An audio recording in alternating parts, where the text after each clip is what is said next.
नमस्ते। मैं डॉक्टर राजरानी सिंघल, नेचुरोपैथ, योग एवं आहार विशेषज्ञ, गीता ज्ञान गंगा सीरीज़ में आपका स्वागत है। इससे पहले की श्रृंखला में हमने चैप्टर 1, चैप्टर 2 को समझा है। प्रथम अध्याय में हमने देखा कि जब अर्जुन कुरुक्षेत्र की रणभूमि में अपने सगे संबंधियों, गुरुओं और मित्रों को युद्ध के लिए आतुर देखता है तो उसका मन करुणा और मोह से भर जाता है। वह अपने धनुष को एक तरफ रखकर रथ के पिछले हिस्से में हताश होकर बैठ जाता है और युद्ध करने से स्पष्ट रूप से इनकार कर देता है। वहीं दूसरे अध्याय में भगवान कृष्ण अर्जुन को समझाते हैं कि उसका सच्चा धर्म, उसका कर्तव्य यही आदेश देता है कि वह अन्याय के विरुद्ध खड़ा होकर युद्ध भूमि में उतरकर धर्म की रक्षा करे। चैप्टर 2 में श्री कृष्ण अर्जुन के समक्ष दो महत्वपूर्ण मार्ग रखते हैं, कर्म योग और ज्ञान योग। कर्म योग और ज्ञान योग। निष्काम योग, जिसमें फल की इच्छा छोड़कर हमें अपना कर्म भगवान को समर्पित करते हुए करना होता है। वो कहते हैं, जो भी मानव मेरे बताए मार्ग पर श्रद्धा युक्त होकर चलता है वह कर्म बंधन से छूट जाता है, मोक्ष को प्राप्त करता है। दूसरा रास्ता ज्ञान योग पहला उन्होंने बताया, जिसमें जीवन क्या है और हम जीवन को कैसे जिएं, जीवन में आत्मा क्या है, आत्मा की अमरता क्या है, शरीर क्या है, इस सब चीज़ों की जानकारी श्री कृष्ण जी ने दूसरे चैप्टर में हमें दी। आज हम बात करेंगे चैप्टर 3 की। चैप्टर 3 में भगवान जी हमें ज्ञान योग से श्रेष्ठ कर्म योग बताते हैं। इसमें कुल मिलाकर 43 श्लोक्स हैं, जिसमें सबसे पहले 1 से 8 श्लोकों में भगवान ज्ञान योग और कर्म योग के अनुसार अनासक्त भाव से नियत कर्म करने की श्रेष्ठता का निरूपण करते हैं। 9 से 16 श्लोकों में भगवान यज्ञ और यज्ञ से उत्पन्न अन्य चीज़ों के बारे में हमें समझाते हैं, यज्ञ क्यों ज़रूरी है। 17 से 24 श्लोक में हमने समझा कि ज्ञानवान और भगवान के लिए भी लोक संग्रहार्थ कर्म क्यों करने चाहिए, इसकी आवश्यकता का निरूपण भगवान श्री कृष्ण करते हैं। फिर 25 से 45 श्लोक में भगवान ने ज्ञानवान और अज्ञानी के लक्षण हमें बताए हैं। राग द्वेष से रहित होकर कर्म करने की प्रेरणा देते हैं। 36 से 43 तक के श्लोकों में भगवान बताते हैं कि हमारी कुछ बुराइयों का क्या कारण है, जैसे हमारी कामनाएं, हमारी इच्छाएं ही हमारे आगे आने वाली और समस्याओं का कारण बनती हैं। कामना से ही, इच्छा से ही हमारा क्रोध उत्पन्न होता है, क्रोध से हमारा राग द्वेष, हमारे अंदर लोभ मोह, ये सब हमारे अंदर उत्पन्न होते हैं। तो इन सब का उपाय बताते हैं कि इच्छाओं की से मुक्ति हो जाना। भगवान श्री कृष्ण जी अर्जुन को तीसरे चैप्टर में समझाते हैं कि कोई भी व्यक्ति कर्म छोड़ ही नहीं सकता। कृष्ण जी ने अपना ही उदाहरण देकर बताया कि मैं नारायण का रूप हूँ, मेरे लिए कुछ कर्म शेष नहीं है, फिर भी मैं तंद्रा रहित, मतलब अनासक्त भाव से ही कर्म करता रहता हूँ। अन्य लोग मेरे मार्ग पर चलते हैं। अंतर इतना ही है कि जो मूर्ख होते हैं वो लिप्त होकर कर्म करते हैं और ज्ञानी असंग भाव से कर्म करता है। यहाँ श्री कृष्ण जी समझाते हैं कि प्रकृति व्यक्ति को कर्म करने के लिए बाध्य करती है। जो व्यक्ति कर्म से बचना चाहता है वह ऊपर से तो कर्म छोड़ देता है, लेकिन मन ही मन उसमें डूबा ही रहता है। यहाँ सबसे पहले श्लोक में ही अर्जुन श्री कृष्ण जी से पूछते हैं कि जब ज्ञान श्रेष्ठ है तो मुझे युद्ध जैसे इस कर्म में, घोर कर्म में क्यों लगाते हो। तो भगवान उनका उत्तर देते हुए उन्हें इस चैप्टर में समझाते हैं कि जीव अपनी स्वाभाविक प्रकृति के गुणों के कारण कार्य करने के लिए बाध्य होता है और कोई भी प्राणी एक क्षण के लिए भी अकर्मा नहीं रह सकता। जो लोग कर्म के योग का पालन करते हुए बाह्य रूप से तो दिखाते हैं कि हम योगियों वाला व्यवहार कर रहे हैं, हम अनासक्त हैं, हम लिप्त नहीं हैं, लेकिन अंदर से वो उन अपने विषयों में आसक्ति रखते हैं।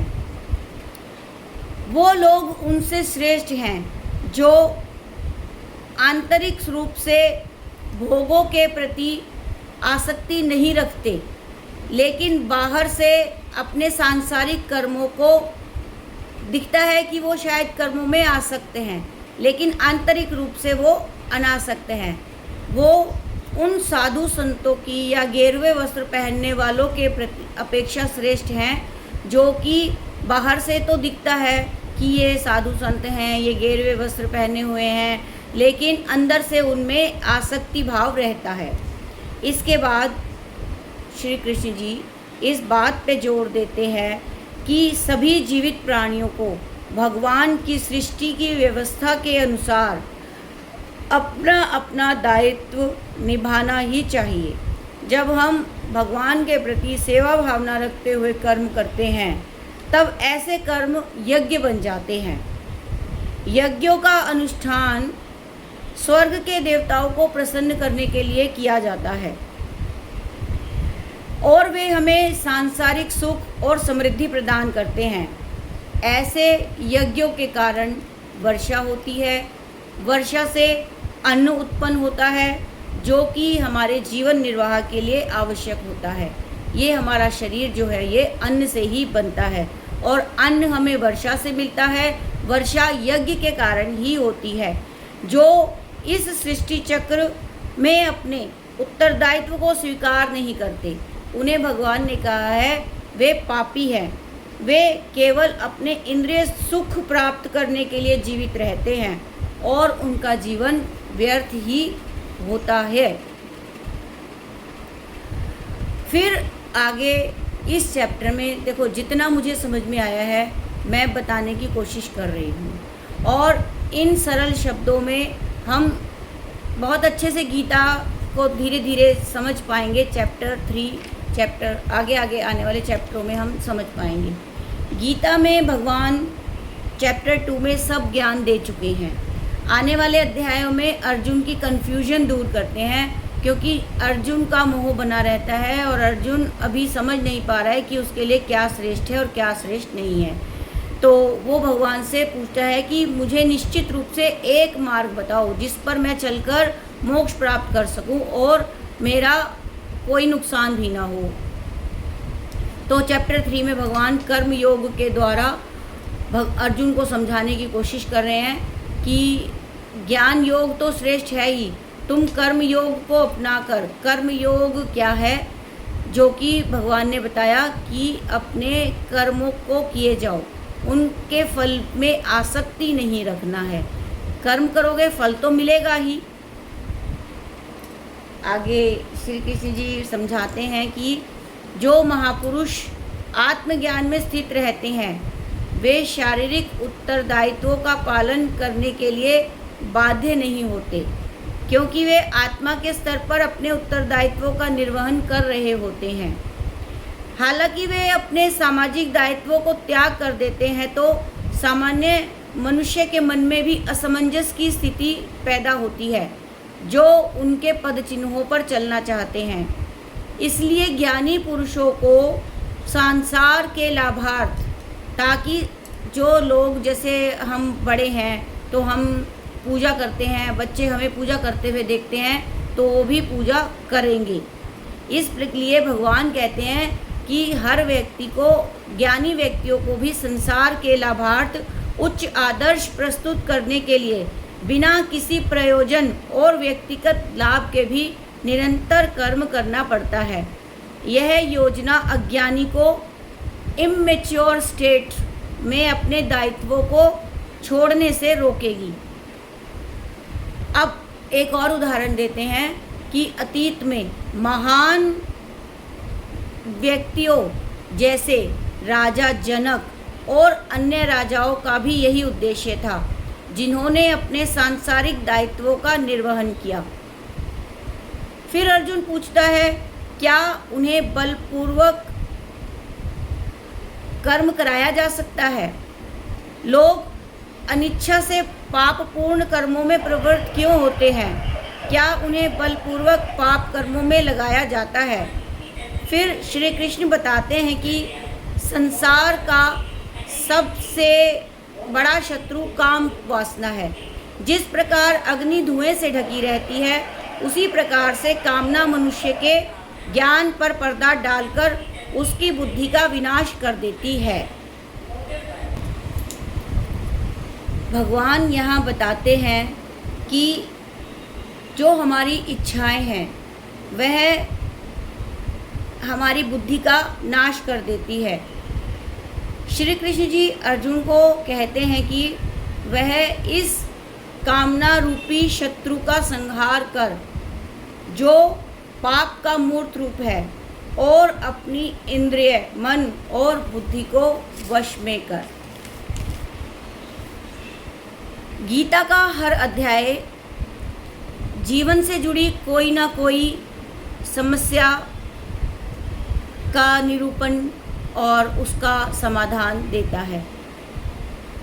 चैप्टर 3 में भगवान अर्जुन को ज्ञान जो दे रहे हैं कर्मयोग का, उसमें बताते हैं कि जो निष्काम कर्म और निस्वार्थ सेवा के माध्यम से आध्यात्मिक शुद्धि और आत्म साक्षात की ओर जाता है,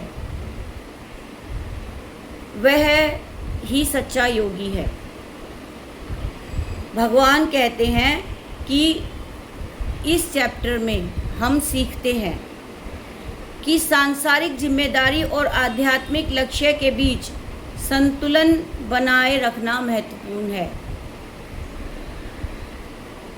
इस चैप्टर में हमने समझा कि कर्म का त्याग करना मुक्ति का मार्ग नहीं है, बल्कि फल की इच्छा के बिना कर्तव्य का पालन करना ही सही रास्ता है। कर्म न करने की अपेक्षा कर्म करना सर्वश्रेष्ठ है। हमारे कर्मों का फल हमें उसी तरह ढूंढ लेता है जैसे कोई बछड़ा सैकड़ों गायों में अपनी माँ को पहचान लेता है। यह प्रकृति का अटल नियम है कि हम क्षण भर, कोई भी क्षण ऐसा नहीं है कि हम कर्म किए बिना रह सकते हों। चाहे सोचने का, बोलने का या कोई क्रिया, या ऐसा कोई क्षण नहीं होता जब हम कोई कर्म ना कर रहे हों। कर्म कुछ हमारे छल, झूठ और स्वार्थ से भरे होते हैं। कुछ कर्म कर्तव्य बोध, सेवा और समर्पण से प्रेरित होते हैं। तो श्री कृष्ण जी समझाते हैं कि कर्म की प्रकृति के अनुसार ही हमें उसका फल मिलता है, अच्छा या बुरा, शीघ्र या विलंब से। इसलिए हमें याद रखना है कि हम न तो कर्म से भाग सकते हैं और न कर्मों के परिणाम से बच ही सकते हैं।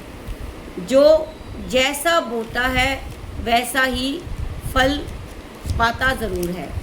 तो इसलिए इस चैप्टर से हमने सीखा कि हमें निष्काम भाव से प्रभु को समर्पित करते हुए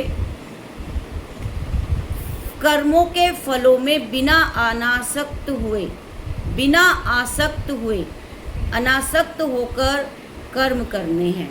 अपने उत्तरदायित्वों को, अपने सामाजिक, दायित्वों को, शारीरिक दायित्वों को, मानसिक दायित्वों को, सबको हमें निभाना है।